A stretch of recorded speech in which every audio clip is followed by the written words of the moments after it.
Brother, யாருக்காக ஆண்டவர் பேசுறான்னு தெரியல, சிஸ்டர் யாருக்காக பேசுறான்னு தெரியல, ஆனா யாரோ ஒருத்தருக்காக கர்த்தர் பேசிட்டே இருக்கிறாரு. மகளே, அவசரப்படாத மகளே, என் பலத்த கைக்குள்ள அடங்கிரு. நீ நினைக்கிற அங்க போனா எந்த சண்டையும் இல்லை, அங்க போனா எந்த வாக்குவாதமும் இல்லை, அங்க போனா நிம்மதியா இருக்கும். நான் நிம்மதியாச்சும் வாழுவேன் இல்ல, இந்த தொந்தரவு என்னால தாங்க முடியல, இந்த மன கஷ்டம் என்னால சகிக்கவே முடியல. நீ சிறுமைப்படுத்தப்படலாம், நீங்கள் அவமானப்படுத்தப்படலாம், உன் மனசு உடைஞ்சு போய் வந்திருக்கலாம். பாஸ்டர், நான் கடந்து போகிற சிறுமை எவ்வளவு கஷ்டம் தெரியுமா? ஆனா ஆண்டவர் சொல்றாரு, கொஞ்ச நாளைக்கு நான் உன்னை உயர்த்துகிற வரைக்கும் அந்த பலத்த கைக்குள்ள நீ அடங்கி இரு. நான் உன்னை தூக்குவேன், நான் உன்னை நிறுத்துவேன், நான் உன்னை அந்த இடத்துல இருந்து எடுப்பேன், நான் உன்னை அங்கீகரிப்பேன், நான் உன்னை மகிமைப்படுத்துவேன், நான் உனக்காக வழிகளை உண்டு பண்ணுவேன். இந்த வருஷம் முடிகிறதுக்குள்ள நிறைய பேரை கர்த்தர் அவருடைய பலத்த கையினால எடுக்க போறாரு. ஏற்ற காலம் நிறைய பேருக்கு வரப்போகிறது.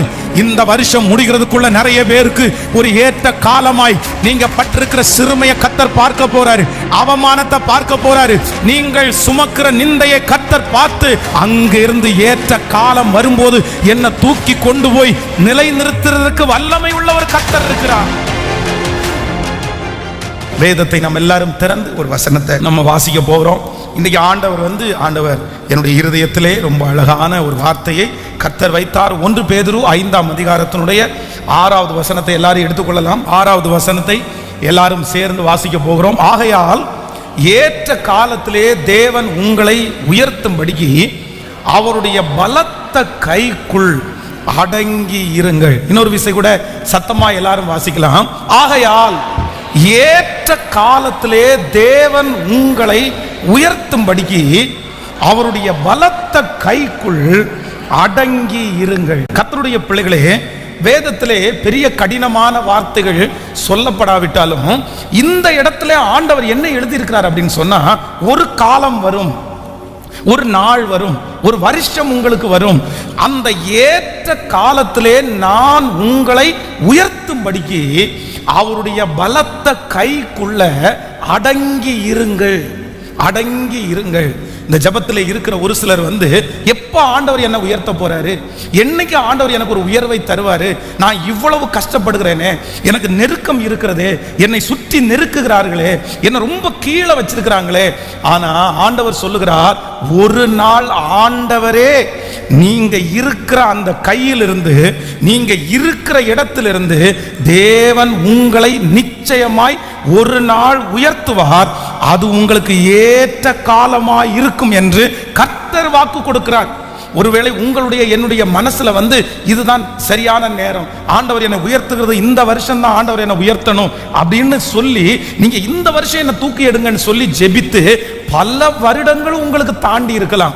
ஆனா நான் நம்புறேன், நம்முடைய பார்வைக்கு கண்டிப்பாக தெரியாது, ஆனால் சகலத்தையும் அறிந்த ஆண்டவர் நீங்க உயர்த்தப்படுவதற்கென்று ஒரு ஏற்ற காலம் வந்துருச்சுன்னா அந்த இடத்துல ஒரு நிமிஷம் கூட உங்களை வச்சிருக்க மாட்டாரு. அவர் உங்களை உயர்த்துகிறதற்கு வல்லவராய் இருக்கிறார். ஆனா ஆண்டவர் உங்களை உயர்த்துகிற வரை, ஆண்டவர் உங்களை மகிமைப்படுத்துகிற வரைக்கும் ஆண்டவர் என்ன சொல்றாருன்னா, நீ அடங்கி இரு, நீ அடங்கி இரு, நீ முயற்சி எடுக்காத, நீ வெளியே வரணும்னு நீ திணறாத, நீ உன்னுடைய மனசுக்கு இஷ்டம் போல நீ செய்யாத, நானே உன்னை எடுப்பேன், நானே உன் மனக்கு வழியை ஆயத்தப்படுத்துவேன், நானே உன்னை கொண்டு போவேன், நானே உன் தலையை நிமிர பண்ணுவேன். உண்மையான ஒரு ஆசீர்வாதம் கர்த்தர் எடுக்கிற வரைக்கும் நீங்க அடங்கி இருப்பீர்களே, ஆனால் கண்டிப்பாக நீங்கள் மறக்கவே முடியாத அளவிற்கு ஒரு உயர்வை கர்த்தர் உங்களுக்கு தருவதற்கு வல்லவராய் இருக்கிறார். இன்றைக்கு ஒரு 3 காரியத்தை வேதத்தில் இருந்து நீ அடங்கி இரு அப்படின்னா ஆண்டவர் சொன்ன ஒரு நபரை குறித்து ஒரு 3 காரியத்தை உங்களோடு பேசி உங்களுக்காக ஜெபிக்க போறேன். இந்த சத்தியம் ரொம்ப முக்கியமானது, இந்த செய்தி ரொம்ப அவசியமானது, எல்லாருமே ரொம்ப கவனமாய் கேட்க வேண்டும். வேதத்தில் அடங்கி இரு அப்படின்ற வார்த்தையை ஆண்டவர் வேற யாருக்குமே பெருசா ஆண்டவர் சொல்லல. ஒரு ஊழியக்காரனை பார்த்தோ, ஊழியம் செய்கிறவனை பார்த்தோ நீ அவனுக்கு அடங்கிரு. அவர்களுக்கு எத்தனையோ போராட்டங்கள் இருந்துச்சு, எத்தனையோ மனிதர்கள் இருந்தார்கள். ஆனா ஆண்டவர் தன்னுடைய தூதனை அனுப்பி ஸ்ட்ரிக்டா நீ போய் அடங்கி இரு அப்படின்னு வேதத்துல சொன்ன ஒரு மனுஷி யார் அப்படின்னு கேட்டா, வேதம் சொல்லுகிறது ஆதியாகமம் 16ஆம் அதிகாரத்தினுடைய 9வது வசனத்தை நம்ம வாசிக்க போகிறோம். அப்பொழுது கர்த்தருடைய தூதனானவர், நீ உன் நாச்சியார் அண்டைக்கு திரும்பி போய் அவள் கையின் கீழ் அடங்கி இரு என்றார். இன்னொரு விஷயம் கூட வாசிக்கலாம். ஆதியாகமம் 16ஆம் அதிகாரம் 9வது வசனம். அப்பொழுது கர்த்தருடைய தூதனானவர், நீ உன் நாச்சியார் அண்டைக்கு திரும்பி போய் அவள் கையின் கீழ் அடங்கி இரு என்றான். நல்லா கவனிங்க ஆண்டவருடைய பிள்ளைகளே, என்னுடைய ஆண்டவர் அடங்கி இரு அப்படின்னு சொல்லுகிற ஒரு நபர் எப்படிப்பட்டவங்களும் சொல்லுவாருன்னு நான் நினைக்கிறேன்னா, அவங்க அடங்காதவங்களா இருக்காங்க, அவங்க மோசமானவங்களா இருக்காங்க, அவன் பெரிய ரவுடியா இருக்கிறான், அவன் நிறைய பேரை காயப்படுத்துகிறான், அப்படிப்பட்டவர்களுக்கு இந்த வார்த்தையை ஆண்டவர் சொல்லி இருக்கலாம், தப்பில்லை. ஆனா ஆண்டவர் இங்க யாருக்கு சொல்றாரு அப்படின்னு சொன்னா, ஒரு நிறை மாத ஒரு கர்ப்பிணி தன்னுடைய வயிற்றில் குழந்தையை சுமந்து கொண்டிருக்கிறாள். அவளை குறித்து வேதம் சொல்லுகிறது, அவள் அடிமை பெண்ணாய் இருக்கிறாள். அவளுக்கு அப்பா இல்ல, அம்மா இல்ல, சொந்தக்காரங்க இல்ல. ஆனா ஒரு வீட்டில் அடிமை வேலை பார்த்து அந்த வீட்டிலே இப்பொழுது ஒரு மனுஷனுக்கு வாழ்க்கைப்பட்டு அதன் நிமித்தமா ஒரு குழந்தைய வயிற்றில் சுமந்து இருக்கிறாள். வேதம் சொல்கிறது, கரவல் ஆடுகளை மெதுவாய் நடத்துகிற கர்த்தர் நம்முடைய ஆண்டவர் மன இரக்கமும் உருக்கமும் நீடிய சாந்தமும் உள்ள கர்த்தர். முதிர் வயதிலே உன்னை நான் தாங்குவேன், உன்னை ஏந்துவேன், உன்னை சுமப்பேன், நரை வயதிலும் உன்னை கைவிடாதிருப்பேன். எப்பவுமே ஆண்டவர் யார் பக்கத்துல ரொம்ப இரக்கம் காமிப்பார் அப்படின்னா, பலவீனமானவங்க, சோர்ந்து போனவங்க, முடியாம இருக்கிறவங்க, அவங்கள குறித்து எப்பவுமே ஆண்டவர் என்ன சொல்லுவார் அப்படின்னா, எப்பா அவனை ரொம்ப கஷ்டப்படுத்தாத, அவனை ரொம்ப தொடாத, அவர்களுக்கு கர்த்தர் நல்லவராகவே இருப்பார். அவர்களிடத்துல போய் கர்த்தர் ஏற்கனவே நீ செஞ்சதுக்கு பழி வாங்குறேன் அப்படின்னு எல்லாம் சொல்ல மாட்டார். ஆனா இந்த இடத்துல கற்பனையாய் இருந்தாலும் தன்னுடைய பிள்ளையை பெத்தெடுக்கிறதுக்கு முடியாதோ, இந்த வீட்டில் இனி ஒரு நிமிஷம் கூட இருக்க முடியாதுன்னு நான் வீட்டை விட்டு போறேன்னு கிளம்பி போயிட்டாங்க. கிளம்பி போன அந்த ஆகாரை நடு வழியில ஆண்டவர் சந்தித்து என்ன சொல்றாரு தெரியுமா? ஆகாரேன்னு கூப்பிடல, என் மகளேன்னு கூப்பிடல, இல்லைன்னா ஸ்திரீயே அப்படின்னு கூப்பிடல. ஆண்டவர் சொல்லுகிறார், சாராயின் அடிமை பெண்ணாகிய ஆகாரே. சாராயின். ஏன் இந்த வார்த்தையை ஆண்டவர் சொன்னாரு? எதுக்கு இந்த வார்த்தையை ஆண்டவர் சொல்லணும்? அதுவும் சாராயை பார்த்து இந்த வார்த்தையை சொல்றதுக்கு என்ன இருக்குது? இந்த இடத்துல அவங்களுடைய பலவீனத்தை ஆண்டவர் சொல்ல வேண்டிய அவசியம் இருக்குதா? இப்போ என்னுடைய தகப்பனார் ரட்சிக்கப்படுவதற்கு முன்பாக குடிகாரராக இருந்தார். ஸோ ரொம்ப நாள் ஆயிடுச்சு, நம்ம வளர்ந்தாச்சு, இன்னைக்கு ஊழியத்துக்கு வந்தாச்சு. என்னுடைய ஆண்டவர் என்னை பார்த்து என் மகனாகிய பென்சே அப்படின்னு கூப்பிடுறத நம்ம விரும்புவோமா? ஒரு குடிகாரனுடைய பையனே அப்படின்னு கூப்பிடுறத நம்ம விரும்புவோமா? ஆண்டவர் அப்படி கூப்பிடுவாரா? நம்முடைய பலவீனத்தை சொல்லி ஆண்டவர் நம்மளை அழைப்பாரா? ஒரு விதத்துல இந்த ஆகாரை பொறுத்த வரைக்கும் இந்த அடிமை பெண் என்கிறது என்ன அப்படின்னா, இது வெற்றி அல்ல, அவளுடைய வாழ்க்கையிலே கிடைத்த மிகப்பெரிய தோல்வி, அது அங்கீகாரமே கிடையாது, அவருடைய வாழ்க்கையில ஏற்பட்ட பெரிய நஷ்டம். ஆனா ஆண்டவர் இந்த இடத்துல தூதன் சொல்லுகிறான், சாராயின் அடிமை பெண்ணாகிய ஆகாரே. காரணம் என்ன அப்படின்னு சொன்னா, கொஞ்சம் இடம் கொடுத்த உடனே, கொஞ்சம் ஆசீர்வாதம் வந்த உடனே, கொஞ்சம் பொறுப்பு வந்த உடனே இந்த ஆகார் என்ன பண்ணுனா அப்படின்னு சொன்னா, தான் யார், நான் எங்கிருந்து வந்தேன், என்னுடைய வேலை என்ன, என்னுடைய அம்மா அப்பா என்ன, என்னுடைய எஜமானன் எப்படி என்ன வச்சிருக்கிறாங்கன்ற அந்த நன்றி உணர்வை மறந்ததுனாலதான் இந்த இடத்துல ஆண்டவர் எதை இண்டிகேட் பண்றாருன்னா, நீ என்னதான் இருந்தாலும் நீ யாரு தெரியுமா, நீ எங்கிருந்து வந்து தெரியுமா, சாராயின் அடிமை பெண்ணாகிய ஆகாரே. கவனிங்க, இந்த சாராய் தன்னுடைய வாழ்க்கையிலே செய்த தியாகம் என்கிறது எந்த ஒரு பெண்ணும் செய்யக்கூட முடியாத தியாகம். எப்படி செய்ய முடியும் பாருங்க? ஒரு கணவனாரை பார்த்து, என்னால உனக்கு குழந்தை கொடுக்க முடியல, என்னுடைய சரீரம் ரொம்ப வீக்கா இருக்குது. இன்னைக்கு இருக்கிற பெண்களா இருந்தால் நம்ம என்ன சொல்லுவோம் தெரியுமா? சரிங்க, எனக்கு உடம்பு நல்லா இல்ல, எனக்கு பிள்ளை உங்களால கொடுக்க முடியல, நீங்க நல்லா இருக்கிறீங்க, வேணும்னா ஒரு ட்ரீட்மெண்ட் பார்க்கலாமா, இல்லைன்னா ஒரு குழந்தைய நம்ம தத்தெடுத்துருக்கலாமா? இப்படிதான் இன்னைக்கு இருக்கிறவங்க எக்ஸ்ட்ரீம். அதுவும் போய் போய் கேட்டா அப்படிதான் கேட்பாங்க. அது கூட நம்ம நிறைய பேரால கேட்க முடியாது. ஆனா தனக்கு அடிமையா இருக்கிற ஒரு பொண்ணை கூப்பிட்டு தன்னுடைய கணவனாருக்கு கல்யாணம் பண்ணி வைக்கிற மனசு சாராய் இந்த ஜீவனுள்ள எல்லாருக்கும் தாய் அப்படின்னு பைபிள் சொல்லுது இல்ல, இந்த மனசு யாருக்குமே வராதுங்க, யாருக்குமே வராது. அதுவும் தன்னுடைய வீட்டில் வேலை செய்கிற ஒருத்தங்களை கூப்பிட்டு தன்னுடைய கணவனாருக்கு அந்த மனுஷன் எதுவுமே சொல்லல. சரிப்பா நீ சொல்லிட்டல நான் கல்யாணம் பண்றேன். கல்யாணம் பண்ணினது மட்டும் அல்லாமல் கல்யாணம் பண்ணி முடிச்ச உடனே அந்த லேடிக்கு வந்து ஒரு குழந்தையும் ஆயிருச்சு. அன்னைக்கு வந்து இத மாதிரி ட்ரீட்மெண்டோ டெஸ்டோ எதுவுமே இல்லை. ஒருவேளை அப்படி டெஸ்ட் இருந்துச்சுன்னா உனக்கு பலவீனமா எனக்கு பலவீனமா அப்படின்னு கண்டுபிடிக்கலாம். இப்போ இந்த அம்மாவுக்கு பலவீனமா ஆபிரகாமுக்கு பலவீனமா அப்படின்னு சொல்ல கூட தெரியாது. ஆனாலும் ஒரு கெஸ்ஸிங், சரி நமக்கு போயிடுச்சு, நமக்கு வயசு தகுந்த போயிடுச்சு, அவரால் குழந்தைய கொடுக்க முடியும்னு சொல்லி இந்த அம்மா வந்து பார்த்தீங்கன்னா அந்த இடத்துல வந்து திருமணம் பண்ணி வைக்கிறது. குழந்தையும் இவங்களுக்கு வயிற்றுல உருவான உடனே அந்த குழந்தையை சந்தோஷமாக வளர்த்தணும் அப்படின்னு நினைக்கும் போது இந்த ஆகாரங்க ஒரு வேலையை பண்றாங்க.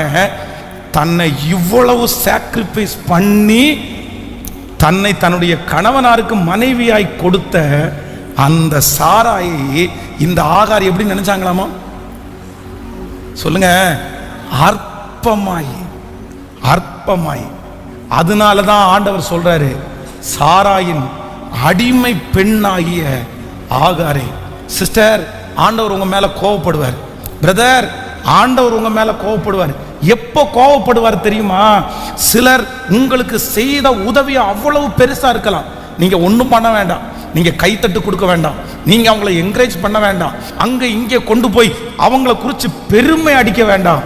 ஆனா உங்களை உருவாக்கி உங்களை வளர்த்து உங்களை ஆதரிச்சு உங்களை இவ்வளவு தூரம் கொண்டு வந்த ஏதோ ஒரு நபரை நீங்க எந்த இடத்திலிருந்து வந்தீங்கன்றத மறந்து உங்களுக்கு அதிகாரம் வரும்போது உங்களுக்கு ஆசீர்வாதம் வரும்போது அவர்களை அற்பமா நீங்க நினைச்சீங்கன்னா கண்டிப்பாய் ஆண்டவருடைய கோபம் உங்க மேல வரும்ன்றதுக்கு எந்த சந்தேகமும் இல்லை. யாரோ ஒருத்தர் இந்த சத்தத்தை கேட்கிறவர்கள் ஒருவேளை உங்க மனசுல ஏதோ ஒரு வாலிப தம்பி தங்கச்சி நீ அற்பமா நினைக்கலாம். உங்க அப்பா உனக்கு பாத்ரூம் கழுவி விட்டாங்க, உங்க அம்மா உனக்கு ட்ரெஸ் போட்டு அழகு பார்த்தாங்க, நீங்க இன்னைக்கு நல்லா இருக்கிறது, நீங்க இன்னைக்கு ஆசீர்வாதமா இருக்கிறது எல்லாத்துக்கும் காரணம் உங்க அம்மாவா இருக்கலாம், அப்பாவா இருக்கலாம். பார்த்து செய்யலாம். ஆனா இன்னைக்கு அவங்கள விட கொஞ்சம் படிச்ச உடனே, அவங்கள விட கொஞ்சம் அழகான உடனே இங்க இருக்கிற நிறைய பிள்ளைகளுடைய தாய்கள் வந்து குழந்தைய வயிற்றுல சுமக்கும் போது குங்குமப்பூ சொல்லுவாங்கல்ல, இந்த குங்குமப்பூவை அவ்வளவு கஷ்டத்திலையும் பணம் கொடுத்து வாங்கி சாப்பிட்டவங்க நிறைய பேர் இருக்காங்க. எதுக்கு தெரியுமா? நான் கருப்பா இருக்கேன், நான் கருப்பா இருந்ததுனால நிறைய பேர் என்னை இப்படி பண்ணிட்டாங்க, என் பிள்ளை வெள்ளையா பிறக்கணும். கருப்பு மட்டும், இது வெள்ளை மட்டும் அழகு கிடையாது, கர்த்தருடைய பார்வைக்கு எல்லாமே அழகுதான். கருப்பா இருந்தாலும் வெள்ளையா இருந்தாலும் எதிர்காலத்தை நிர்ணயிக்கிறவர் கர்த்தர். அழகெல்லாம் அதுக்கு ஒரு காரணம் கிடையாது. ஆனா என் பிள்ளை ஏதாவது தெரியாம என்ன இப்படி பண்ணிட்டாங்க, அந்த அவமானத்தை கூட படக்கூடாதுன்னு நினைச்சு எத்தனையோ தாயார் தங்களுடைய இயலாமையில் அப்படி பண்ணியிருக்காங்க. ஆனா இன்னைக்கு சூழ்நிலை வந்த உடனே, கொஞ்சம் அழகு வந்த உடனே, கொஞ்சம் பர்சனாலிட்டி வந்த உடனே என் கூட நீ வராத, நீ தூரத்துல நடந்து வா, நீ தள்ளி வா, நீ எப்படி இப்படி வரலாம், நீ என் கூட வந்தா எனக்கு பிள்ளைங்க என்ன நினைப்பாங்க, எங்க அம்மான்னு சொல்றதுக்கு எனக்கு வெக்கமா இருக்குது, என் காலேஜ் பிள்ளைகளுக்கு முன்னாடி எங்க அம்மான்னு நான் எப்படி உன்னை சொல்லுவேன், எங்க அப்பான்னு நான் எப்படி சொல்லுவேன். இப்படிப்பட்ட உங்களுக்கு ஒரு மனசு இருக்குமானால் கண்டிப்பாக சொல்லுகிறேன், ஆண்டவர் உங்க பேரில் கோபப்படுவார். உங்களுடைய நீங்க வந்திருக்கீங்கல்ல அந்த ஸ்தானம், அந்த ஸ்தானம் உங்களுக்கு மாறினாலும் ஆண்டவர் உங்களுக்கு சொல்லி காமிப்பார், நீ இந்த இடத்துல இருந்து வந்தது. ஸோ ஆகார் வந்து பெரிய தப்பு பண்ணிட்டாங்க. இந்த நகோமிக்கு ஒரு மருமகள் இருந்தால், வேதம் சொல்லுகிறது ரூத்து போவாசினிடத்திலே பிள்ளையை பெற்றெடுத்தாலும் அந்த பிள்ளையை எடுத்து யாருடைய மடியில கொடுத்தாங்களாமா? தன்னுடைய கணவனாரையும் தன்னுடைய பிள்ளைகள் ரெண்டு பேரும் மரித்து போன அந்த மாமியார் இடத்துல. நிறைய பேர் சொல்லலாம், மாமியார் இடத்துல மட்டும் பிள்ளைய கொடுக்காதப்பா, அவ ஏற்கனவே புருஷனை கொன்னுட்டா, ஏற்கனவே ரெண்டு பிள்ளைகளை அவ கொன்னுட்டா, அவளுக்கு கையில எந்த குழந்தையும் நிக்காது, நீ கொண்டு போய் கொடுக்காத அப்படின்னு சொல்றவர்கள் இருந்திருக்கலாம். ஆனா இந்த ரூத்தினுடைய குணம் என்ன அப்படின்னு சொன்னா, என்னதான் இருந்தாலும் மாமி எனக்கு ஆண்டவர் இன்னொரு குழந்தைய கூட கொடுப்பாரு.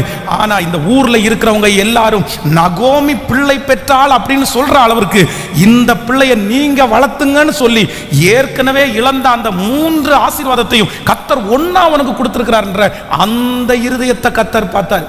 அதனாலதான் பிச்சைக்காரியா போன அந்த அம்மா 24 மணி நேரத்துக்குள்ள அந்த லேண்டுக்கே ஓனரா கர்த்தர் மாற்றுவதற்கு ஆண்டவர் வல்லவரா இருந்தார். தாழ்மை உள்ளவனுக்கு கிருபை அளிக்கிற கர்த்தர், தான் வந்த நிலைமையை மறக்காமல் இருப்பதற்கு அற்புதம் செய்கிற கர்த்தர். நிறைய பேர் ஆகாரம் மாதிரி தான் இருக்கிறாங்க, ஆகாரம் மாதிரி தான் இருக்கிறாங்க. அந்த இடத்துல தன்னுடைய நாச்சியாரை அற்பம். அப்பதான் ஆண்டவர் சொல்றாரு, நீ ஒன்னும் போக வேண்டாம், உனக்கு ஒரு வீடெல்லாம் நான் கட்டி தர மாட்டேன். ஆண்டவராகிய இயேசு கிறிஸ்து இந்த உலகத்துல பிறக்கும் போது சத்திரத்திலே அவர்களுக்கு இடம் இல்லாததுனால ஆண்டவர் ஒரு மாட்டு தொழுவத்தை ரெடி பண்ணினார். அங்க ஒரு மனுஷனுடைய கண்களை தயவு கிடைக்க பண்ணாரு. அவர் பிறந்து படுக்க வைக்கிறதுக்கு தான் இடம் இல்லையே தவிர, உலகத்துல ராஜாக்கள் பிறக்கும் போது செய்யப்படுகிற அனைத்து காரியங்களும் அங்க செய்யப்பட்டது. அவர் மகாராஜா. அப்படி இருக்கிறவர் இந்த ஆகாருக்கு ஒரு இடத்தை ஆயத்தம் பண்ண மாட்டாரு, அவங்களுடைய பேர் பார்க்கறதுக்கு ஒரு ஆயத்தம் பண்ண மாட்டாரு, கண்டிப்பா செஞ்சிருப்பாரு. ஆனா கோவப்பட்டு என்ன சொல்றாரு தெரியுமா, நீ கர்ப்பிணியா இருக்கிறது எனக்கு தெரியும், நீ பிள்ளைய சுமந்துட்டு இருக்கிறது எனக்கு தெரியும், போ.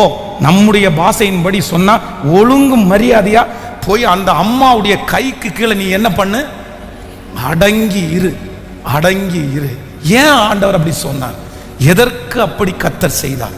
நான் ஒரு 3 காரியத்தை வேகமாய் சொல்லி உங்களுக்கு ஜெபித்து முடிக்கிறேன். நம்பர் 1, முதலாவதாக அந்த 1வது வசனத்தை வாசிக்கலாமா? 16ஆம் அதிகாரம் 1வது வசனத்திலிருந்து நம்ம வாசிக்க போகிறோம். ஆபிரகாமனுடைய மனைவியாகிய சாராய்க்கு பிள்ளை இல்லாதிருந்தது. எகிப்து தேசத்தாலாகிய ஆகார் என்னும் பேர் கொண்ட ஒரு அடிமை பெண் அவளுக்கு இருந்தார். இப்ப 9வது வசனத்தை கூட வாசிக்கலாம். அப்பொழுது கர்த்தருடைய தூதனானவர், நீ உன் நாச்சியாரண்டைக்கு திரும்பி போய் அவள் கையின் கீழே அடங்கி இரு என்றார். நல்லா கவனிங்க, இந்த ஆகாருடைய எண்ணம் என்ன, இந்த ஆகாருடைய மனசுல என்ன இருக்கு அப்படின்னு சொன்னா, நான் இந்த வீட்டில் இருக்கிறத வரைக்கும் நான் நிம்மதியா இருக்க முடியாது, இந்த குடும்பத்தில் இருக்கிற வரைக்கும் நான் நிம்மதியா சாப்பிட முடியாது, என் பிள்ளைய நிம்மதியா நான் பெற்றெடுக்க முடியாது, இந்த வீட்டை விட்டு நான் என்னைக்கு வெளியே போறேனோ அன்னைக்கே எனக்கு உள்ளதெல்லாம் சரியாயிரும், எனக்கு எல்லாம் சரியாயிரும். நான் எதுக்கு திட்டு வாங்கணும், நான் எதுக்கு பேச்சு வாங்கணும், நான் எதுக்கு அவமானப்படணும்? இவ்வளோ பெரிய குழந்தைய கடவுள் எனக்கு கொடுத்துருக்கிறாரு, நான் இந்த குழந்தைய வயிற்றுல வச்சுட்டு அவமானப்படணுமா? இந்த வீட்டில் இருக்கிற வரைக்கும் எனக்கு சமாதானம் இருக்காது, இந்த வீட்டை விட்டு போனாதான் நான் சரியாவேன். ஆனா தூதனானவன் இங்கே நீ அடங்கி இரு அப்படின்னு சொல்றதுக்கு முதல் ரீசன் என்ன அப்படின்னு சொன்னா, நீ இந்த இடத்தை விட்டு போனா எல்லாம் சரியாகும்னு நீ நினைக்கிற, ஆனா இந்த இடத்தை விட்டு போனா உனக்கு என்ன கூட இல்லைன்னா, உனக்கு பாதுகாப்பு கூட இல்லை, பாதுகாப்பு கூட இல்லை. இன்னைக்கு இந்த உலகம் அப்படியே ரொம்ப ஃப்ரீயா இருக்கிறதுக்கு ரொம்ப விரும்புது, ஸ்டிக் பண்றதுக்கு யாருமே விரும்பல, கண்ட்ரோல் பண்றதுக்கு யாருக்குமே இஷ்டம் இல்லை. நீ என்ன கண்ட்ரோல் பண்றியா, நீ என்ன செய்யாதேன்னு சொல்றியா? இல்ல, உன் கூட நான் இருக்க மாட்டேன், உன் கூட நான் கண்டினியூ பண்ண மாட்டேன். நிறைய குடும்பங்கள்ல பாத்தீங்க அப்படின்னா, கணவன் மனைவி நிறைய பேரு தன்னுடைய கணவனாரை விட்டு பிரிகிறதற்கு நிறைய பேர் ரெடியா இருக்காங்க, மனைவியை விட்டு பிரிகிறதுக்கு ரெடியா இருக்காங்க. என்ன தெரியுமா, என் பிள்ளைய நான் வளர்த்துக்குவேன், என் பிள்ளைய நான் கல்யாணம் பண்ணிச்சுக்குவேன். சிஸ்டர், உங்க பிள்ளைய நீங்க வளர்த்து படிக்க வைக்கிற வரைக்கும் பிரச்சனை இல்லை, ஆனா திருமணம்ன்ற ஒன்ன நீங்க பார்க்கும்போது உங்க பிள்ளைக்கு கண்டிப்பா யார் தேவைப்படுவா தெரியுமா? அப்பா கண்டிப்பா தேவைப்படுவாங்க, அம்மா கண்டிப்பா தேவைப்படுவாங்க. அப்பா இல்லாத அம்மா இல்லாத நிறைய பிள்ளைகள் இந்த உலகத்துல வருத்தப்படுவது உங்களுக்கு தெரியும். இந்த ஜெபத்துல இருக்கிற உங்க அம்மா சரியில்லை, உங்க அப்பா சரியில்லைன்னா நீ வருத்தமே படாத.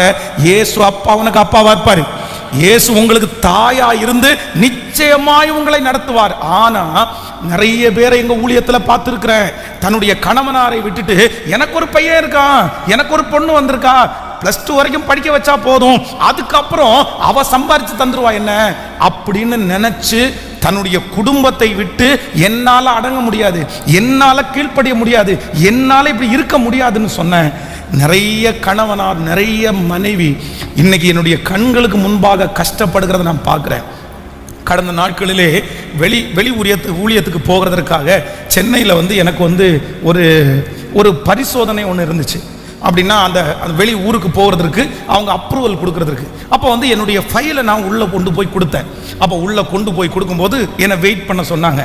அப்போ வெயிட் பண்ண சொல்லும்போது அங்கே ஒரு பேர் கூப்பிட்டாங்க, கவுண்டரில் ஒரு பேர் கூப்பிட்டாங்க. என்ன பேர் கூப்பிட்டாங்கன்னா வல்சலம் அப்படின்னு கூப்பிட்டாங்க.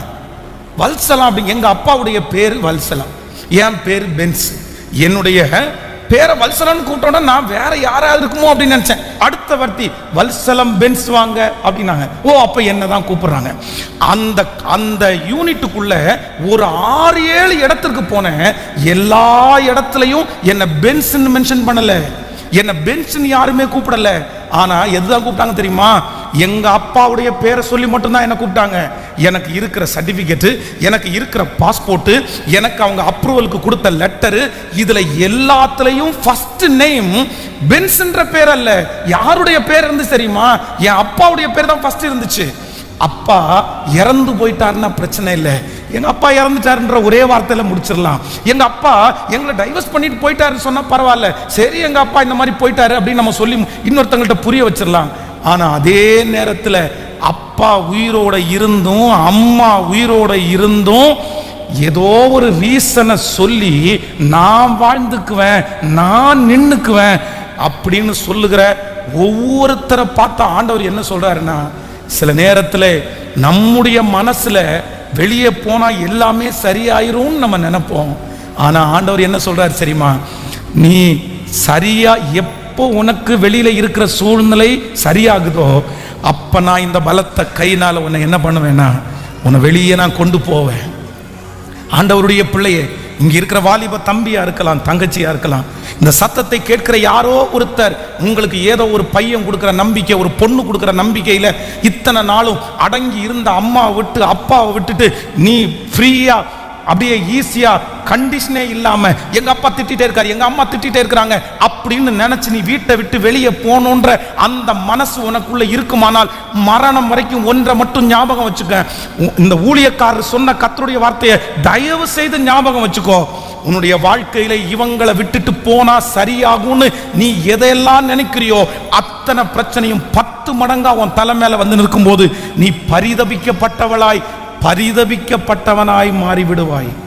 இளையகுமாரன் தன் தகப்பனை பார்த்து எனக்கு சொத்தெல்லாம் கொடுங்க, என்னுடையதெல்லாம் எனக்கு கொடுங்க, உங்க கூட எல்லாம் இனியெல்லாம் டிராவல் பண்ண முடியாது, நீங்க ஓல்டு, உங்களுக்கு ஒன்றும் தெரியாது, நீங்க என்ன படிச்சிருக்கிறீங்க, உங்களுக்கு ஜாவா தெரியுமா, உங்களுக்கு கூகுள் தெரியுமா, உங்களுக்கு ஃபேஸ்புக்னா என்னன்னு தெரியுமா, எனக்கு கொடுங்க, உங்களோட எல்லாம் குப்பை கொட்ட முடியாது. தன்னுடைய தகப்பனாரிடத்திலிருந்து வெளியே போனா அடங்கி இருக்க முடியாம வெளியே போனா எல்லாமே சரியாயிரும் நினைச்சான். ஆனா வேதம் சொல்கிறது பன்றியினுடைய தவிட்டினால் தன்னுடைய வயிறை நிரப்புவதற்கு ஆசையாயிருந்தான். ஏற்ற காலத்தில்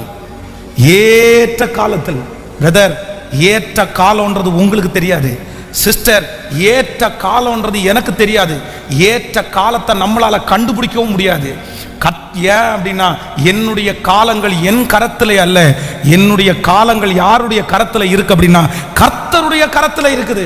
கர்த்தருடைய கரத்தில் இருக்கிற என்னுடைய காலம் எத்தனை வருஷத்துல உயர்த்த போறாரு, எத்தனை வருஷத்துல தூக்கி நிறுத்த போறாரு, எத்தனை வருஷத்துல அங்கீகரிக்க போறாருன்னு எனக்கு தெரியாது. ஆனா ஒண்ணு தெரியும், கண்டிப்பாக எனக்குன்னு ஒரு ஏற்ற காலம் இருக்குது, ஏற்ற சமயம் இருக்குது. அன்னைக்கு எத்தனை பேர் தடுத்து நிறுத்தினாலும், எத்தனை பேர் கட்டி போட்டாலும், எத்தனை பேர் உட்கார வச்சாலும், எத்தனை கை என்ன அமுத்தினாலும் அங்க இருந்து ஏற்ற காலம் வரும்போது என்ன தூக்கி கொண்டு போய் நிலை நிறுத்துறதுக்கு வல்லமை உள்ள ஒரு கர்த்தர் இருக்கிறார். அதுக்கப்புறம் இஸ்ரவேல் ஜனங்களை 400 வருஷம் அடிமைப்படுத்தலாம். இஸ்ரவேல் ஜனங்களுக்கு வெளியே வருகிறது சிம்ம சொப்பனமா இருக்கலாம். யார் நினைச்சாலும் பார்வோனுடைய அடிமைத்தனத்திலிருந்து இவங்களை வெளியவே போக முடியாதுன்னு நினைக்கலாம். ஆனா ஏற்ற காலம்னு ஒன்று வந்ததுக்கு பிறகு பார்வோன் எத்தனை யுத்திகளை கையாண்டாலும் கர்த்தர் இஸ்ரவேல் ஜனங்களை ஓங்கிய புயத்தினாலும் வல்லமையுள்ள கரத்தினாலும் பொன்னோடும் பொருளோடும் புறப்பட செய்தவர். அவர்களுடைய ஓட்டத்தை, அவர்களுடைய டிராவலை யாராலையுமே தடுத்து நிறுத்த முடியல. ஆனா 10 வாதையை பார்த்து போங்கன்னு கட்டளையிட்ட பார்வோனுடைய இருதயம் கடினமாகி அது எப்படி நான் விட்டேன், அது அவங்கள விடக்கூடாது, கண்டிப்பாக நான் திருப்பி கொண்டு வருவேன் நினைச்சு தன்னுடைய ராஜ்யத்தில் இருக்கிற மொத்த ராணுவத்தையும் கூட்டிட்டு திரும்பி பின்தொடர்ந்து போனான். ஆனா ஆண்டவர் வாக்கு கொடுத்துட்டாரு, எப்பா என் பிள்ளை இத்தனை வருஷமா பலத்த கைக்குள்ள அடங்கி இருந்தாச்சு, இனி அவனை தனியா நான் நிக்க பண்ண போறேன், அவனை எடுத்துட்டேன், இனி நீ எத்தனை பராக்கிரமசாலிகளை கூட்டிட்டு வந்தாலும் என் பிள்ளைய திரும்ப கொண்டு வர முடியாது. அவனை உயர்த்துகிற உங்களையும் என்னையும் கர்த்தர் ஆசீர்வதிக்கிற காலத்தை ஒருவராலும் தடுத்து நிறுத்த முடியாது. கர்த்தர் நமக்கு திறந்த வாசலை வச்சுட்டாருன்னா அதை ஒருத்தராலும் பூட்ட முடியாது, கண்டிப்பாக பூட்ட முடியாது. எத்தனை பேர் ஆமோதிக்கிறீங்க? ஒன்று ஆண்டவருடைய கரத்துல அப்படியே அடங்கி அடங்கி. பிரதர், யாருக்காக ஆண்டவர் பேசுறான்னு தெரியல, சிஸ்டர் யாருக்காக பேசுறான்னு தெரியல, ஆனா யாரோ ஒருத்தருக்காக கர்த்தர் பேசிட்டே இருக்கிறாரு. மகளே, அவசரப்படாத மகளே, என் பலத்த கைக்குள்ள அடங்கி இரு. நீ நினைக்கிற அங்க போனா எந்த சண்டையும் இல்லை, அங்க போனா எந்த வாக்குவாதமும் இல்லை, அங்க போனா நிம்மதியா இருக்கும், நான் நிம்மதியாச்சும் வாழுவேன். இல்ல, இந்த தொந்தரவு என்னால தாங்க முடியல, இந்த மன கஷ்டம் என்னால சகிக்கவே முடியல. நீ சிறுமைப்படுத்தப்படலாம், நீங்கள் அவமானப்படுத்தப்படலாம், உன் மனசு உடைஞ்சு போய் வந்திருக்கலாம். பாஸ்டர், நான் கடந்து போகிற சிறுமை எவ்வளவு கஷ்டம் தெரியுமா? வயிற்றுல அவ்வளோ குழந்தைய சுமக்கிறேன், பச்சை தண்ணிக்கு கூட வழி இல்லை, நான் செஞ்சுட்டு இருந்த வேலையே நான் திரும்ப செஞ்சுட்டு இருக்கிறேன், என்ன பிள்ளைதாட்சி உள்ளவான்னு கூட பார்க்கறதுக்கு யாரும் இல்லை. ஆனா ஆண்டவர் சொல்றாரு, கொஞ்ச நாளைக்கு நான் உன்னை உயர்த்துகிற வரைக்கும் அந்த பலத்த கைக்குள்ள நீ அடங்கி இரு, நான் உன்னை தூக்குவேன், நான் உன்னை நிறுத்துவேன், நான் உன்னை அந்த இடத்துல இருந்து எடுப்பேன், நான் உன்னை அங்கீகரிப்பேன், நான் உன்னை மகிமைப்படுத்துவேன், நான் உனக்காக வழிகளை உண்டு பண்ணுவேன். நம்புறவங்க கரங்களை மேல தட்டி கொண்டு ஆமேன் என்று சொல்லி, ஆமேன் என்று சொல்லி, சத்தத்தை உயர்த்தி ஆமேன் என்று சொல்லி, இந்த வருஷம் முடிகிறதுக்குள்ள நிறைய பேரை கர்த்தர் அவருடைய பலத்த கையினால எடுக்க போறாரு. ஓ ஹalleluya, ஹalleluya. ஏற்ற காலம் நிறைய பேருக்கு வரப்போகிறது. இந்த வருஷம் முடிகிறதுக்குள்ள நிறைய பேருக்கு ஒரு ஏற்ற காலமாய் நீங்க பட்டிருக்கிற சிறுமையை கர்த்தர் பார்க்க போறாரு, அவமானத்தை பார்க்க போறாரு, நீங்கள் தூசிக்கப்படுகிறதை கர்த்தர் பார்க்க போகிறாரு, நீங்கள் சுமக்கிற நிந்தையை கர்த்தர் பார்த்து ஆளோட்டிகளின் நிமித்தம் படுகிற சகல பிரயாசத்தையும் கர்த்தர் காண்கிறார், கர்த்தர் காண்கிறார். சோ நம்பர் 1, ஃபர்ஸ்ட் நான் அடங்கி இருக்கணும், நான் அடங்கி இருக்கணும். ஏன் நான் அடங்கி இருக்கணும் அப்படின்னு சொன்னா, நான் மனசுல ஒரு பொய்யான பிம்பத்தை பார்க்கிறேன், நான் போன உடனே எல்லாம் எனக்கு சரியாயிரும்னு நினைக்கிறேன். ஆனா எனக்கு எப்போ சரியாகும் அப்படின்னு சொன்னா, அங்க இருக்கிறத சரி பண்ணிட்டு என்னை கொண்டு போய் உட்கார வைக்கிறது தான் கரெக்டு. நம்ம நிறைய பேர் நான் போன உடனே எல்லாம் சரியாயிரும்னு நினைக்கிறோம். ஆனா ஆண்டவர் என்ன சொல்றாருன்னா, அங்க இருக்கிற சூழ்நிலையை நான் சரி பண்ணிட்டு அதுக்கப்புறம் உன்னை கொண்டு போய் அந்த இடத்துல வைப்பேன். ஹalleluya. யோசேப்பை கர்த்தர் அந்த ஜெயிலில் போடக்கு அனுமதிக்க வேண்டிய அவசியமே இல்லை. ஆனா ஏன் ஆண்டவர் ஜெயிலில் அனுமதிச்சார் அப்படின்னு சொன்னா, எப்பா நீ இப்பவே போய் உட்கார்ந்துட்ட அப்படின்னு சொன்னா உன்னை நிறைய பேர் மதிக்க முடியாது. இப்ப எந்த ஏதுவுமே அங்க இல்லை. ஆனா ஒண்ணு, நீ தேவைப்படுகிற ஒரு நாள் வரும், நீ தேவைப்படுகிற ஒரு நாள் வரும், உன்னை தேடுற ஒரு நாள் வரும். யோசேப்பே, இன்னைக்கு நீ சிறைச்சாலையில இருக்கிறாய், உன்னை யாருமே தேட வரல, உன்னை யாருமே விசாரிக்க வரல. ஆனா சீக்கிரத்துல நீ ஒரு இடத்துல பயன்படுவ, நீ ஒரு இடத்துல தேவையாய் மாறுவாய். அன்னைக்கு உன்னை தேடும் போது நீ அவங்களுக்கு முன்னாடி நின்னா மகிமையா இருக்கும்னு இங்க இருக்கிற நிறைய யோசேப்புகளை பார்த்து கர்த்தர் சொல்றாரு. இங்க இருக்கிற நிறைய யோசேப்புகளை, பிரதர் இன்னைக்கு நீங்க போய் நின்னா மதிப்பு இருக்காது, பிரதர் சிஸ்டர் இன்னைக்கு போய் நீங்க நின்னா மதிப்பு இருக்காது. ஆனா இயேசு உங்களுக்காக எல்லாத்தையும் ஆயத்தப்படுத்துவார், இயேசு எல்லாத்தையும் ஒழுங்குபடுத்துவார். உங்களை தேடுவாங்க, உங்களை கொண்டு போய் நிற்க வைப்பாங்க, உங்களை அழைப்பாங்க. அந்த இடத்துல எல்லாருடைய கண்ணும் உங்களை பார்க்கும், எல்லாருடைய சிந்தனையும் உங்களுக்கு நேராய் திருப்பப்படும். அப்படிப்பட்ட ஒரு நாள்ல கர்த்தர் அனைத்து ஜனங்களுக்கு முன்பாகவும் யோசேப்புனுடைய தலையை உயர்த்தினது போல உங்க தலையும் உங்க பிள்ளைகளுடைய தலையையும் கரங்களை தட்டும் போதே அது அப்படியே ஆம் என்றும் ஆம் என்றும் ஆம் என்றும் ஆம் என்றும் ஆமேன் என்றும் ஆம் என்றும் ஆமேன் என்றும். ஜீசஸ், ஹல்லேலூயா. ரொம்ப அழகான ஒரு பாடல். என் கருவை உன் கண்கள் கண்டதே, மறைவாய் வளர்வதை கவனித்தீரே, அதிசயமாய் பிரமிக்கத்தக்க பக்குவமாய் உருவாக்கினீர். வாலிப தம்பி தங்கச்சி, நீ அடங்கி இருக்கணும், நீ அடங்கி இருக்கணும். நீதிமான் உன் தலையின் மேல் குற்றது உனக்கு எப்படி இருக்கணுமாமா? சொல்லுங்க சத்தமா. நீ திருப்பிட்டு வரக்கூடாது, திமிரிட்டு வரக்கூடாது. மகளே, உன்னை உங்க அம்மா திட்டுறது, அப்பா திட்டுறது உனக்கு எப்படி இருக்கும் தெரியுமா? உங்களை தலையில என்ன வார்த்தமா இருக்கும், அப்படி திமிரிட்டு என்ன கேட்கக்கூடாது. பரவாயில்ல பரவாயில்ல, கர்த்தர் என்ன சொல்றாருன்னா, உன்னை நான் உயர்த்த போறேன், உன்னை ஏற்ற காலத்துல நான் உயர்த்த போறேன். ஆனா இப்போ ஒரு பலத்த கைக்குள்ள நான் உன்னை வச்சிருக்கிறேன். உங்க அம்மாவுடைய கை உன்னை நெருக்குதோ, உங்க அப்பாவுடைய கை உன்னை நெருக்குதோ, உங்களுடைய மேனேஜருடைய கை உங்களை நெருக்குதோ இல்லையோ, அவங்க கை மேல இருந்தாலும் உன்னை சூழ்ந்து கர்த்தருடைய கை இருக்கிறதுனால கண்டிப்பா அந்த கை உங்களை நசுக்க முடியாது. மேனேஜருடைய கை உங்களை நசுக்க முடியாது. நீங்க யாருடைய கையில இருக்கிறீங்கன்னா கர்த்தர் கரத்துல. கர்த்தர் கரத்துல. ஒவ்வொருத்தரும் கேளுங்க, ஒவ்வொருத்தரும் சொல்லுங்க, ஆண்டவரே நான் அடங்கி இருக்கிற ஆண்டவரே, நான் அடங்கி இருக்கிற ஆண்டவரே, என்னை காண்கிற கர்த்தர் என்னோடு கூட இருக்கிறார். ஆமேன் சொல்லுங்க பார்க்கலாம். அந்த சரணத்தை, ஒரு சரணத்தை எல்லாரும் சேர்ந்து கைகளை தட்டி பாடி, ஆண்டவரே நீங்க என்ன நடத்த போறதற்காய் நன்றி. நிச்சயமா இந்த சர்ச்சில் எத்தனையோ சாட்சிகளை நான் வாசிக்கிறேன். ஆண்டவரே உங்க சாட்சியும் கர்த்தர் வாசிக்கிறதற்கு நிச்சயமாய் கிருபை பாராட்டுவார். ஹalleluya. காருவையும் கண்கள் கண்டன, மறைவாய் வளர்வதை கவனித்தீரே. காருவையும் கண்கள் கண்டன, ஹalleluya. மறைவாய் வளர்வதை கவனித்தீரே. அதிசயமாய் பிரமிக்கத்தக்க இயேசுவே உருவாக்கி எல்லாரும் பாடுவோம். அதிசயமாய் பிரமிக்கத்தக்க பக்குவமாய் உருவாக்கி நன்றி ராஜா இயேசு ராஜா, நன்றி ராஜா இயேசு ராஜா. முன்னும் பின்னும் நேருக்கி நேருக்கி சுற்றி என்னை சூழ்ந்திருக்கின்றீர். முன்னும் பின்னும் நேருக்கி நேருக்கி சுற்றி என்னை சூழ்ந்திருக்கின்றீர். உம் திருக்கரத்தால் திருக்கரத்தால் தினமும் என்னை பற்றி பிடித்திருக்கின்றீர். ஹalleluya. தினமும் என்னை பற்றி பிடித்திருக்கின்றீர். கைகளை தட்டி நன்றி ராஜா இயேசு ராஜா, இயேசுவே இயேசு ராஜா. எண்ணங்கள் ஏக்கங்கள் எல்லாம் எல்லாம் அறிந்திருக்கின்றீர். எண்ணங்கள் ஏக்கங்கள்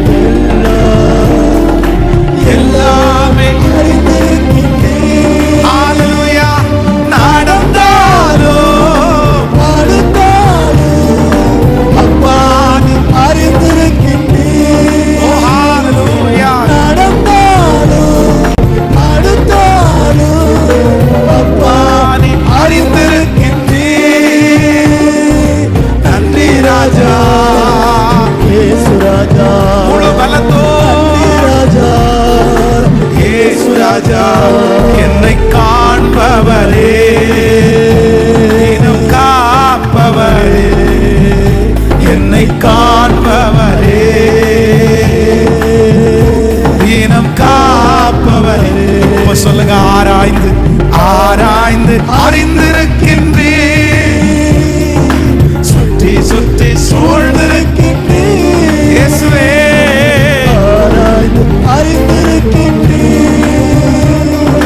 சுற்றி சுற்றி சூழ்ந்திருக்கின்றீர். நான் அமர்வதோ நான் அமர்வதோ நான் எழுவதோ எல்லாம் அறிந்திருக்கின்றீர். ஓ நான் அமர்வதோ நான் எழுவதோ எல்லாம் அறிந்திருக்கின்றீர். ஏற்ற காலத்தில் அவர் என்னை உயர்த்தும்படிக்கு அவருடைய பலத்த கைக்குள். ஸோ நம்பர் 1, முதலாவதாக நான் அடங்கி இருக்க வேண்டிய அவசியம் உண்டு. நான் பொறுமையாக இருக்க வேண்டிய அவசியம் உண்டு. நான் பார்க்கிறது போல் அப்படி இல்லை. நான் ஈஸியாக இந்த குழந்தைய பெத்தெடுத்துட முடியும் வெளியே போனா அப்படின்னு நினைக்கிறேன். இல்லை, நான் வெளியே போகும்போது கொடுக்குற தண்ணி எனக்கு என்ன பண்ணுதுன்னா பத்தாம போயிடும். அதற்கு பிறகு பல நாட்கள் தாண்டி ஆகார் திரும்பவும் அந்த வீட்டில் இருக்க முடியாம நான் போயிடுறேன் அப்படின்னு வெளியே வந்துட்டாங்க. இப்ப குழந்தை வளர்ந்துச்சு, இப்ப அந்த பிள்ளை அழுது. ஆனா என்ன வேதம் சொல்லுது, இனி என்ன பண்ணணும்னா அந்த குழந்தைய உயிரோட என்னால காப்பாற்ற முடியாது அப்படின்னு தூரத்துல ஒரு இடத்துல அப்படியே படுக்க வச்சுட்டு கண்ணுக்கிட்டாத தூரத்துல போய் நின்று பிள்ளை சாகிறத நான் பார்க்க மாட்டேன்னு அந்த அம்மா சொன்னாங்களாம். சில நேரங்களில் நம்ம எடுக்கிற சில முடிவுகள் சில இடத்துல இருந்து தாங்க முடியாம அப்படி வெளியே வந்தா சில நேரத்தில் நம்ம நினைக்கிற மாதிரி எதுவுமே நடக்காது. ஸோ நம்பர் 2, 2வது 10வது வசனத்தை வேகமாக எடுத்துக்கொள்ளுங்க. 16ஆம் அதிகாரம் 10ஆம் வசனம். பின்னும் கர்த்தருடைய தூதனானவர் அவளை நோக்கி, உன் சந்ததியை மிகவும் பெருக பண்ணுவேன், அது பெருகி எண்ணி முடியாததா இருக்கும் என்றான். 11வது வசனம். பின்னும் கர்த்தருடைய தூதனானவர் அவளை நோக்கி, நீ கர்ப்பவதியாயிருக்கிறாய், ஒரு குமாரனை பெறுவாய், கர்த்தர் உன் அங்கலாய்ப்பை கேட்டபடியினால் அவனுக்கு இஸ்மவேல் என்று பெயரிடுவாயாக. நம்பர் 2, 2வது, நீ அடங்கி இரு, உன் ஆட்சியார் அண்டையிலே நீ போய் அடங்கி இரு. நீ ஏன் அடங்கி இருக்கணும்னா, நம்பர் 1, நீ இங்க இருந்து அடங்கி இருக்காம போனா எல்லாமே சரியாகும்னு நினைக்கிற. இல்ல, நீ நினைக்கிற மாதிரி கிடையாது. நீ அடங்கி இரு, நீ போன உடனே எல்லாம் சரியாகாது, அத சரியானதுக்கு அப்புறம் தான் நீ போக முடியும்னு ஃபர்ஸ்ட் பேசின ஆண்டவர், நீ உன் ஆட்சியார் அண்டையிலே போய் அடங்கி இரு அப்படின்னு 2வது இந்த ஆகாரை பார்த்து சொல்லுகிறதுக்கு என்ன ரீசன் அப்படின்னு சொன்னா, நீ பெத்தெடுக்க போகிற பிள்ளை நீ நினைக்கிற மாதிரி சாதாரணமான பிள்ளை அல்ல. உன் வயிற்றிலிருந்து பிறக்க போகிற பிள்ளை ஆசீர்வதிக்கப்பட்ட பிள்ளை. நான் உனக்கு கொடுக்க போகிற பிள்ளை இந்த உலகத்திற்கே சாட்சியான பிள்ளை, ஒரு மிகப்பெரிய வம்சத்தினுடைய தகப்பன் அவன். அவனுக்கு இஸ்மவேல் என்று பெயரிடுவாயாக. கர்த்தருடைய பிள்ளைகளே, நீங்களும் நானும் சில இடத்துல ஆண்டவர் அடங்கி இருக்க பண்ணுவார். அந்த இடத்துல நீ சகிச்சுட்டு இருன்னு சொல்லுவார். காரணம் என்ன அப்படின்னு சொன்னா, நான் உனக்கு ஆயத்தம் பண்ணி இருக்கிறது, நான் உங்களுக்கு கொடுத்திருக்கிறது, கர்த்தர் உங்களை உருவாக்குறது ஒரு சின்ன காரியத்தை நீங்க கொண்டு வருவதற்காக அல்ல, உங்க மூலமா கர்த்தர் ஒரு பெரிய காரியத்தை செய்வதற்காக தான் கர்த்தர் அந்த இடத்துல உங்களை உட்கார வச்சிருக்கிறாரு. ஆனா அந்த இடத்துல நீங்க அடங்கி இருக்கல அப்படின்னு சொன்னா உங்களை கொண்டு கண்டிப்பாக பெரிய காரியத்தை செய்யவே முடியாது. ஒரு வெளிநாட்டிலே ஊழியம் செய்கிற ஒரு ஊழியக்காரர் பிறந்த 10வது நாளில் இருந்து தன்னுடைய கணவனார் சித்திரவதை செய்ய ஆரம்பிச்சாரு. அவங்கள தீயினால சூடு வைக்கிறது, அவங்க பின்னாடி படுத்துட்டு இருக்கும்போது முதுகு பக்கத்தில் மிதிக்கிறது, அவங்க இல்லாத போது கட்டில் இருந்து தள்ளி விடுவது, கத்தியை வச்சு மிரட்டுறது, இப்படிப்பட்ட பெரிய பயமுறுத்துதலுக்குள்ள அவங்க வாழ்ந்தாங்க. ரொம்ப கஷ்டப்பட்டாங்க. ஒவ்வொரு நாளும் சித்திரவதை அனுமதிச்சாங்க. அவங்க மட்டும் போலீஸ் ஸ்டேஷன்ல போய் சொன்னா அந்த மனுஷனை அரெஸ்ட் பண்ணி வீட்டுக்கே விட மாட்டாங்க. ஆனா ஒரு நாள் இந்த சித்திரவதையெல்லாம் நான் ஏன் ஆண்டவரை அனுமதிக்கிறேன், என்னால தாங்கவே முடியல அப்படின்னு சொல்லும் போது கர்த்தர் சொன்னாராமா, உனக்கு பிறத்திருக்கிற பிள்ளை ஒரு மிகப்பெரிய மிஷனரியா மாற போறான், அவன் ஒரு பெரிய பிள்ளை, பெரிய தேவ மனுஷனா மாற போறான். நீ ஒரு பெரிய மிஷனரியை உருவாக்கணும்னா, நீ ஒரு பெரிய தேவ மனுஷனை உருவாக்கணும்னா நீ சகிச்சா மட்டும்தான் முடியும். நீ கொஞ்சம் சகிச்சுக்கோ, அவன் எத்தனை பிரச்சனை பண்ணாலும் உன் உயிரை எடுக்கிறதுக்கு கண்டிப்பா நான் பர்மிஷன் கொடுக்க மாட்டேன், நீ அடங்கி இருன்னு அவங்கள்ட்ட ஆண்டவர் பேசினாராமா. பேசின உடனே ஒவ்வொரு நாளும் அந்த சித்திரவதை அனுமதிக்கும் போது அந்த குழந்தையை பார்த்து, இவன் ஒரு பெரிய ஊழியக்காரன், இவன் ஒரு பெரிய மிஷனரி, லட்சக்கணக்கான ஜனங்களை ஆண்டவருக்குள்ள ஆயத்தப்படுத்த போறான்ற அந்த ஒரே ஒரு தரிசனத்தை முன்னாடி வச்சு கர்த்தர் அந்த தேவ மனுஷனை மிகப்பெரிய மிஷனரி ஆக்குற வரைக்கும் அந்த தாயார் அவர் கீழே அடங்கி இருந்து இன்னைக்கு அவங்க கண்ணுக்கு முன்னாடி மிகப்பெரிய ஒரு ஊழியனை உருவாக்குறதற்கு கர்த்தர் தெரிந்து கொண்ட பாத்திரமாய். சிஸ்டர், பிரதர், ஆண்டவர் உங்களுக்கு இந்த சத்தத்தை கேட்கிற சிலருக்கு ஆண்டவர் தீவிரமாய் உங்களுக்கு வார்த்தையை கொடுக்கிறார். ஏன்? எதுக்கு ஆண்டவரே, எதுக்கு ஆண்டவரே, எனக்கு இப்படிப்பட்ட வாழ்க்கை எனக்கு வேண்டாம், என்னால் அடங்கி இருக்கவே முடியல, என்னால் சகிச்சுட்டு இருக்கவே முடியல, நான் விட்டுறணும், நான் இந்த இடத்த விட்டு போகணும். ஆனால் கர்த்தர் வாக்கு கொடுக்கிறார், இல்லை, உங்களுடைய தியாகம் ஒரு ஊழியக்காரனை உருவாக்க போகிறது, உங்களுடைய தியாகம் ஒரு ஊழியக்காரியை உருவாக்க போகிறது. கர்த்தர் வாக்கு கொடுக்கிறார், உனக்கு நான் வைத்திருக்கிற தரிசனம் பெரியது, உன்னை கொண்டு நான் செய்ய போகிற காரியம் காரியம் பெரியது. வாலிப தம்பி தங்கச்சி, கர்த்தர் ஒரு பெரிய விஷனை வச்சிருக்கிறாரு, ஒரு பெரிய வெளிப்பாட வச்சிருக்கிறாரு. நீ நிறைய பேரை மரணத்திலிருந்து வெளியே கொண்டு வருகிற அபிஷேகத்தை கர்த்தர் உன் மேல வச்சிருக்கிறாரு. உன் எதிர்காலத்தில் ஆண்டவருடைய வருகை தாமதிக்குமானால் நீ எல்லாரை பார்க்கலும் தனியாய் தெரிவாய். உன் வம்சத்தில் இருக்கிற அத்தனை பேரை பார்க்கலும் கர்த்தர் உன்னை தனியாய் தெரிந்து கொண்டார். ஆண்டவரே, ஏன் இந்த பாதை எனக்கு? ஆண்டவரே, ஏன் இந்த அடிமைத்தனம் எனக்கு? நீ குமுறி கொண்டிருக்கிறாய். கர்த்தர் சொல்லுகிறார், ஏற்ற காலத்தில் நான் உன்னை உயர்த்தும்படிக்கு என்னுடைய பலத்த கைக்குள்ள நீ அடங்கி இரு. உன் மேல நான் வச்சிருக்கிற திட்டம், உனக்கு நான் கொடுத்திருக்கிற தரிசனம் அது சாதாரணமானது அல்ல. நீ அடங்க அடங்க, நீ சகிக்க சகிக்க, நீ கீழே இறங்க இறங்க உன்னிலிருந்து ஒரு பெரிய தரிசனம் உருவாகிறது, உன்னிலிருந்து ஒரு பெரிய வெற்றி உருவாகிறது. அந்நிய கண்கள் அல்ல, உன் கண்கள் காணும், உன் கண்கள் காணும். சிஸ்டர், இன்னைக்கு ஒரு சிலரோட கர்த்தர் தெளிவாய் பேசுகிறார். நீ தேவனால் தெரிந்து கொள்ளப்பட்ட வல்லமையான பாத்திரம், நீ மகிமையான பாத்திரம், நீ அநேகரை ஊக்குவிக்கிறதற்காய் உண்டு பண்ணப்பட்ட தேவ பிள்ளை. ஹalleluya, ஹalleluya. இத்தனையும் பார்த்துட்டு எனக்கு பலன் இல்லையா, எனக்கு பணம் இல்லையா, எனக்கு டேலண்ட் இல்லையா, என்னால இருக்க முடியாதா, நான் ஏன் இவங்களுக்கு கீழே நாய் மாதிரி நான் ஏன் இப்படி அலைஞ்சிட்டு கிடக்கணும், நான் ஏன் இவ்வளவு கஷ்டப்படணும்? உங்க அப்பா கூப்பிடலாம், அம்மா கூப்பிடலாம், சொந்தக்காரங்க நிறைய பேர் சொல்லலாம், சுத்தி இருக்கிறவங்க நிறைய பேர் விட்டுட்டு வந்துரு, தூக்கி போட்டுரு, வேண்டாம், என்னென்னமோ உங்களை கைட் பண்ணலாம். ஆனா ஆவியானவர் இன்னைக்கு கைட் பண்றாரு. நீ அடங்கி இரு, நீ பொறுமையாயிரு, நீ சகிச்சுக்கோ, நீ தாங்கிக்கோ, நீ விட்டுரு, பரவாயில்ல, நான் உனக்கு தாங்கக்கூடிய பலன் தருவேன். நீ பெரிய விஷயமா எடுக்காத, உன்னை ஒதுக்கலாம், சிறுமைப்படுத்தலாம், ஆகாது என்று தள்ளுன கல்ல போல உன்னை துச்சமா நினைக்கலாம். என்ன துச்சமா நினைக்கிற இடத்துல நான் ஏன் இருக்கணும்னு கேட்காதீங்க. கர்த்தர் வாக்கு கொடுக்கிறார், இல்ல, உன்னை வைத்து நான் வைத்திருக்கிற விஷன், உங்களை என்னை வைத்திருக்கிற கர்த்தருடைய விஷன் ரொம்ப பெருசு, ரொம்ப பெருசு, ரொம்ப பெருசு. உங்களுடைய கைகளின் கீழே, பாடுகளின் கீழே ஆண்டவரே எனக்கு ஒரு பலன் தாரும், அடங்கி இருக்கக்கூடிய பலன். கைகளை உயர்த்தி கேட்கலாமா? எனக்குள்ளே இருக்கிற தரிசனங்கள் நிறைவேறுகிற வரைக்கும். Thank you Jesus, thank you Jesus. கர்த்தர் நிறைய பேரை மோல்டு பண்ணிட்டே இருக்கிறாரு. கர்த்தர் நிறைய பேரை பொன்னாக விளங்க பண்ண போறார். கர்த்தர் நிறைய பேரிடத்துல இருக்கிற அழுக்குகளையும் களிம்புகளையும் கர்த்தர் நீக்கிட்டே இருக்கிறத பார்க்கிறேன். நிறைய பேருக்கு சுத்தமாகணும்னு விருப்பம் இருக்குது, ஆனா தாங்கக்கூடிய பலன் இல்லை. ஆனா கர்த்தரை தாங்கக்கூடிய பலனை இந்த ஆராதனையில கட்டளை இடுகிறத நான் பார்க்கிறேன்.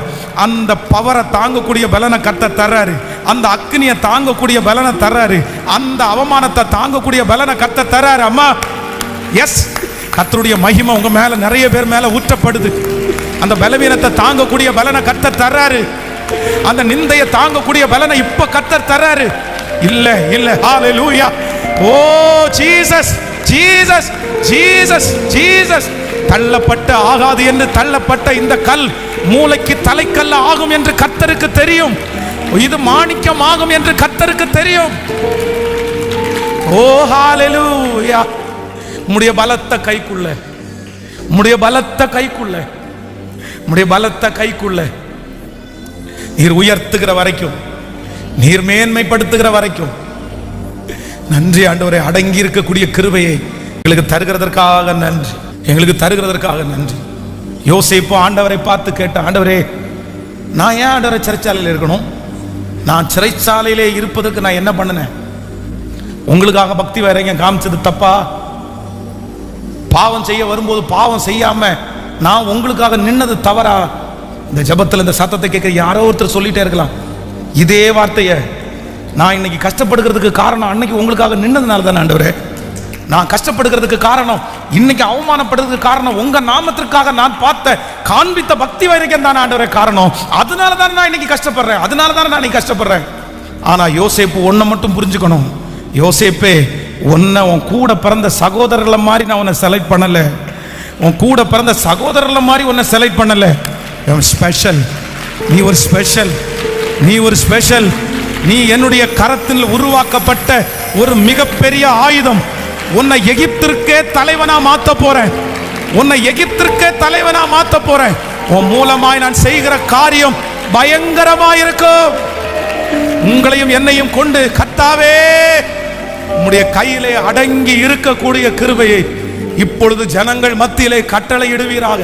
சகிக்கக்கூடிய பலன், தாங்கக்கூடிய பலன் இந்த பிரசங்கத்தை நான் பண்ணிட்டு இருக்கும் போதே என் வாலிப தம்பிக்குள்ள வரட்டும், என் வாலிப தங்கச்சிக்குள்ள வரட்டும், என் சிஸ்டருக்குள்ள வரட்டும், என் பிரதருக்குள்ள வரட்டும். இப்பொழுது எலியாவை தட்டி கொடுத்த அந்த பலன், எலியாவுக்கு கொடுத்த அந்த பலன் தனக்கு முன்பாக இருக்கிற அத்தனை சூழ்நிலைகளையும் சந்தோஷத்தோடு எதிர்கொள்ள, சந்தோஷத்தோடு அடங்கி இருக்க இப்போ ஒரு பலன் நம்முடைய பிள்ளைகளுக்கு உண்டாவதாக.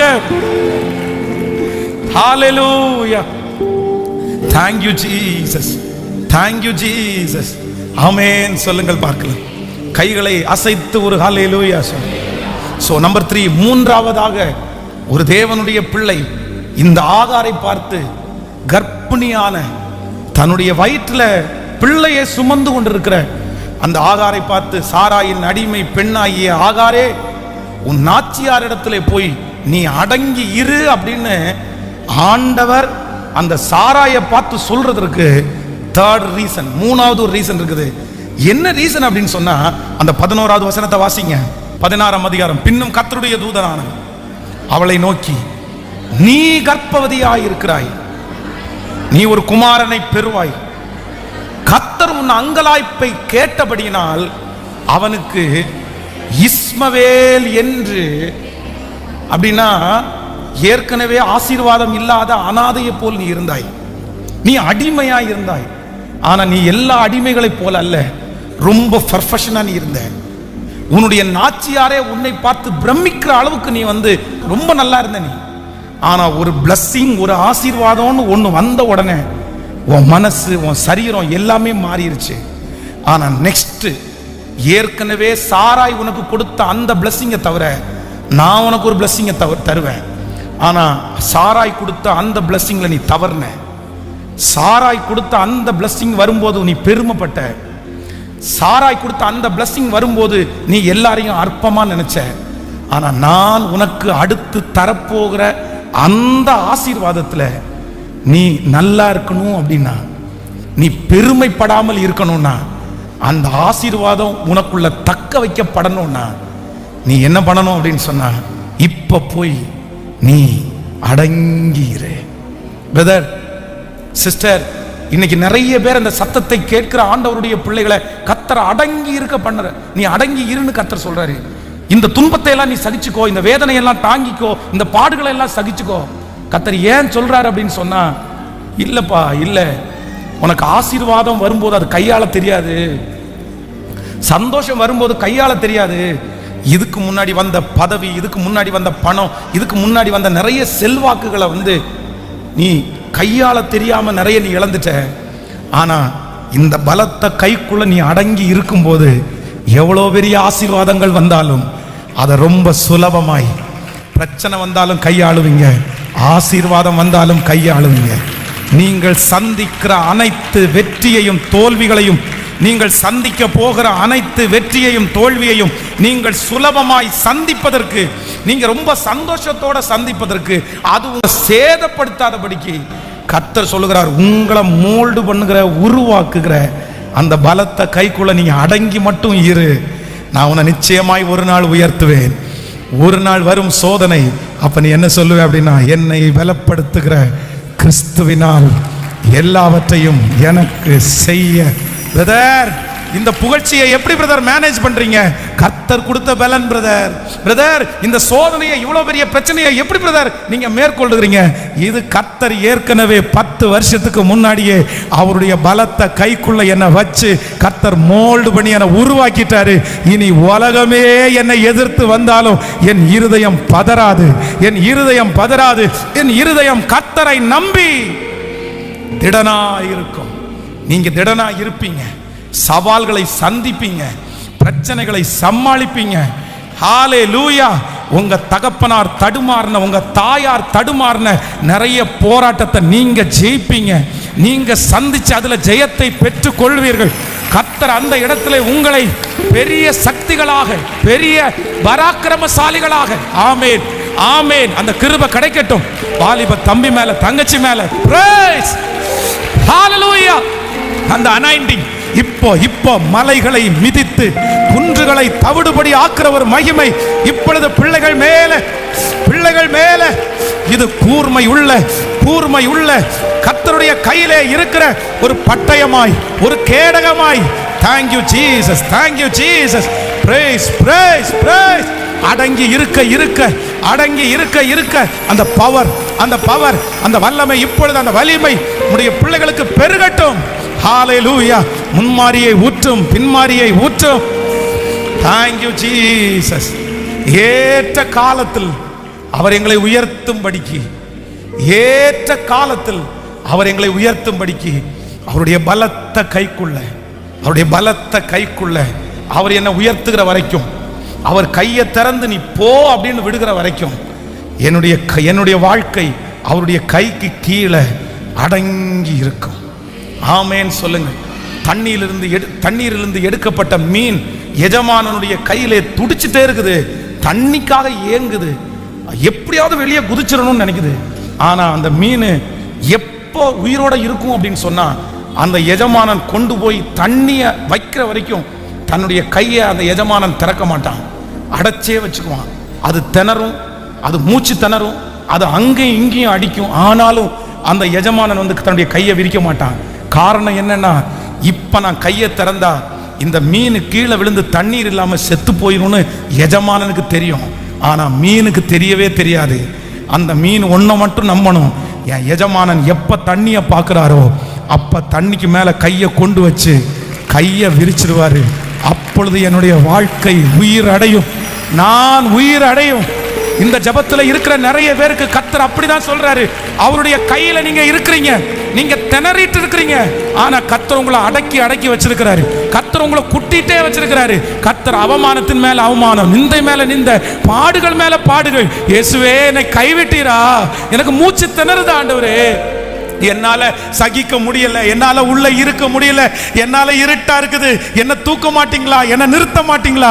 ஆனா நான் நம்புகிறேன், ஏற்ற காலத்தில் அவர் உங்களை உயர்த்தும்படிக்கு அவருடைய பலத்த கைக்குள்ள அடங்கி இருக்கிற நீங்க, இயேசு உங்களை கொண்டு போய் அந்த வெற்றிக்கு நேராய் விடுவார். அவருடைய கை ஒரு நாள் திறக்கும், அவருடைய கைகள் ஒரு நாள் திறக்கும். Thank you Jesus. Hallelujah, hallelujah. என் கர்த்தர் நல்லவர், என் கர்த்தர் நல்லவர். என் கருவை உம்முடைய கண்கள் கண்டதற்காய் ஏற்ற காலத்தில் அவர் எங்களை உயர்த்தும்படிக்கு அவருடைய பலத்த கைக்குள்ள நான் அடங்கி இருக்க போகிறேன். எல்லாருடைய கரங்களையும் தட்டி ஆமென். ஓ ஹalleluya. கருவையும் கண்கள் கண்டன, மறைவாய் வளர்வர் கவனித்தீரே. அருமையும் கண்கள் கண்டன, மறைவாய் வளர்வர் கவனித்தீரே. அதிசயமாய் பிரமிக்கத்தக்க அற்புதம் உருவாக்கினீர் இயேசுவே. அதிசயமாய் பிரமிக்கத்தக்க அற்புதம்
ஏற்ற காலத்தில் அவர் உங்களை உயர்த்தும்படிக்கு உடைய பலத்த கைக்குள்ள, உடைய பலத்த கைக்குள்ள அடங்கி இருக்கிற ஒரு கிருபை. உங்க கைக்குள்ள இருக்கிறது நெருக்கமா இருந்தாலும், உங்க கைக்குள்ள இருக்கிறது வெளிச்சமே இல்லைனாலும், உங்க கைக்குள்ள இருக்கும்போதுக்கு மூச்சு திணறினாலும், கண்டிப்பாக எங்களுக்குரிய தண்ணீரை நீங்க தேடிட்டு இருக்கீங்கன்னு எங்களுக்கு தெரியும் ஆண்டவரே. எங்க பிள்ளைகளை நினைச்சிருங்க ஆண்டவரே, நினைச்சிருங்க ஆண்டவரே, நினைச்சிருங்க ஆண்டவரே, நினைச்சிருங்க ஆண்டவரே. நிறைய பேருடைய இருதயம் அப்படிதான் வருத்தமா இருக்கு. என்னைக்கு ஆண்டவரே, எத்தனை நாள் ஆண்டவரே, எத்தனை நாள் ஆண்டவரே, இந்த சும்மா இந்த வருத்தம் எத்தனை நாள் ஆண்டவரே. அந்த ஏற்ற காலம் இந்த மாதம் முடிகிறதுக்குள்ள இருக்கட்டும் ஆண்டவரே. அந்த ஏற்ற காலம் இந்த வருஷம் முடிகிறதுக்குள்ள இருக்கட்டும் ஆண்டவரே. அந்த ஏற்ற காலம் ஆரம்பிக்கப்படட்டும். எங்களை மன்னிச்சிருங்க ஆண்டவரே, எங்களை மன்னிச்சிருங்க ஆண்டவரே. உங்க பிள்ளைகள் கைகளில் வைத்திருக்கிற காணிக்கைகள் தசம பாகங்களை மனதார ஆசீர்வதிக்கிறேன். இந்த திருச்சபையினுடைய அந்த ஜெனரேட்டரை நீங்க தந்ததற்காக நன்றி. அதற்கும் இந்த ஈபி காரியங்களையும் ஒழுங்குபடுத்துவதற்கு எங்களுடைய தேவைகளை எல்லாம் ஆச்சரியமா சந்திங்க ஆண்டவரே. எங்க பிள்ளைகளுடைய கைகளை பலப்படுத்துங்க ஆண்டவரே. இந்த மாதம் முடிகிறதுக்குள்ள அவங்க எதிர்பாராத ஒரு வருமானம் அவங்களுக்கு வரட்டும் ஆண்டவரே. நான் இதை நினைக்கவே இல்லை, கர்த்தர் எனக்கு கொடுத்தார் அப்படின்னு அவங்க சொல்லட்டும் ஆண்டவரே. நன்றி ஆண்டவரே. எங்க தேவைகள் சந்திக்கப்படட்டும். ஒரு வாரம் கூட எங்களுக்கு டீசல் குறைவில்லை. நாங்க அந்த ஜெனரேட்டரை ஓட்டுற அளவிற்கு கர்த்தர் எங்களுக்கு வருமானங்களை கர்த்தர் பெருக பண்ணி எங்களை ஆசீர்வதித்து நீங்க ஆச்சரியமாய் நடத்துகிறதற்காய் நன்றி அப்பா. இயேசுவின் மூலம் ஜெபம் எடுக்கிறோம் நல்ல பிதாவே, ஆமென். So God bless you. ஆண்டவர் ஆசீர்வதிப்பார்.